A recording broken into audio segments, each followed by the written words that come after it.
Okay, so I'm back again. I think on the last video I did, I highlighted the issues with Nigeria focusing purely on the COVID-19 pandemic and not necessarily thinking about post-COVID, what people will eat, food supply, basically food security in the country. And a lot of people reach out saying, okay, so what's the solution?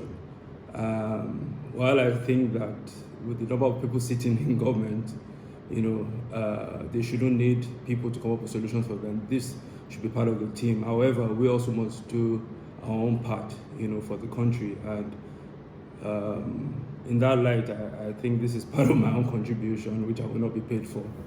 But anyway, jokes apart. Firstly, Nigeria just reduced the price of fertilizer by 500 naira, from 5,500 to 5,000 naira. I think that that gesture was ridiculous. If you're giving palliatives out in the region of 15 to 20,000 to people in the urban area, COVID-19, the lockdown hasn't necessarily hit the people in the rural area who are actually the farmers, so they don't need palliatives at this point. However, what you can do for them is to give out this fertilizer for free.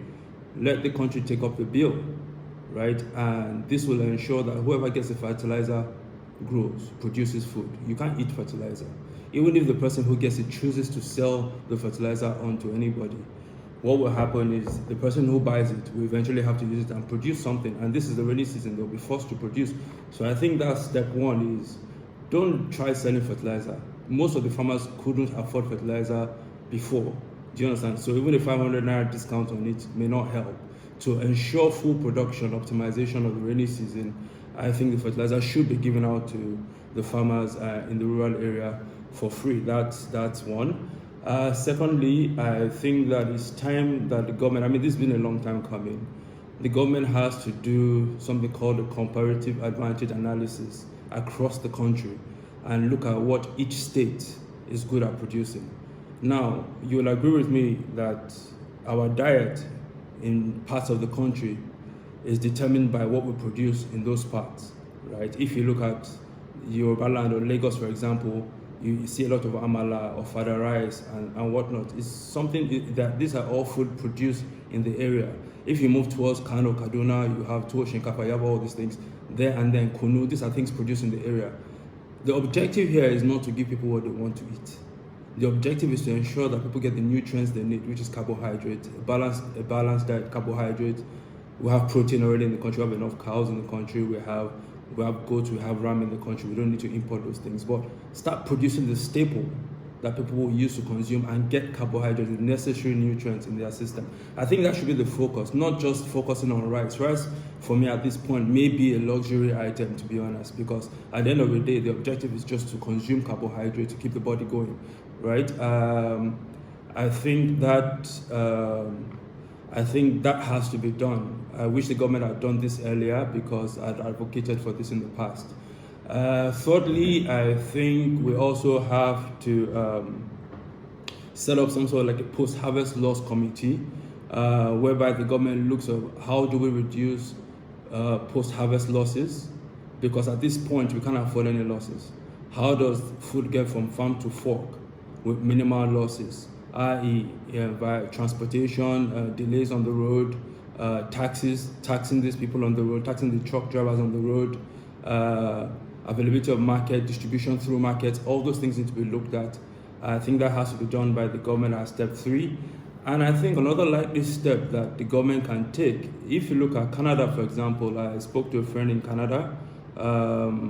She was telling me that they have an excess of pigs because the butchers can't go, I don't know if you call them the abattoir here, they couldn't go to the abattoir to kill or process this pig. So a lot of farmers have excess pigs just sitting down there waiting to be called. Now, the problem with that is that these pigs they have them in excess at this point, and the next step is to start culling them because they can't consume them all.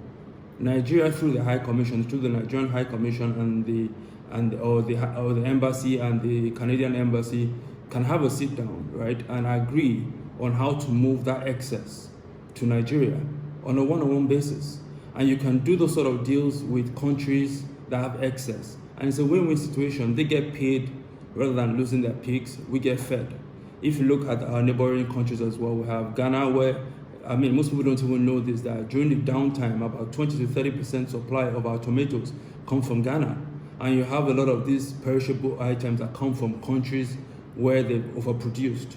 And that will also be the case, because in countries like this, they also may not be able to store this produce. So we can also look at how to trade with these neighboring countries, just to make sure that people here are fed.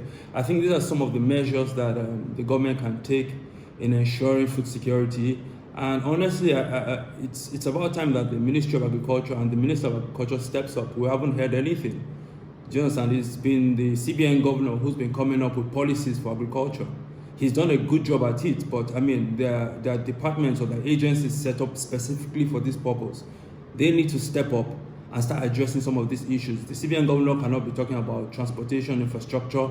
He cannot be talking about power. Can't be talking about oil and gas and agriculture. He's not an expert in everything. We need the dedicated agencies to come out and discuss and prefer solutions on how we move forward. These are things that we should have done in the past, but I mean, we are where we are now. So I guess it's just a matter of how do we move forward and ensure that this doesn't repeat itself. So I mean, that for me is how I think we can move forward. I'm sure other things will come through, and if anyone else has any more contributions, it's really just a way, how can we help the government? How can we think for the government?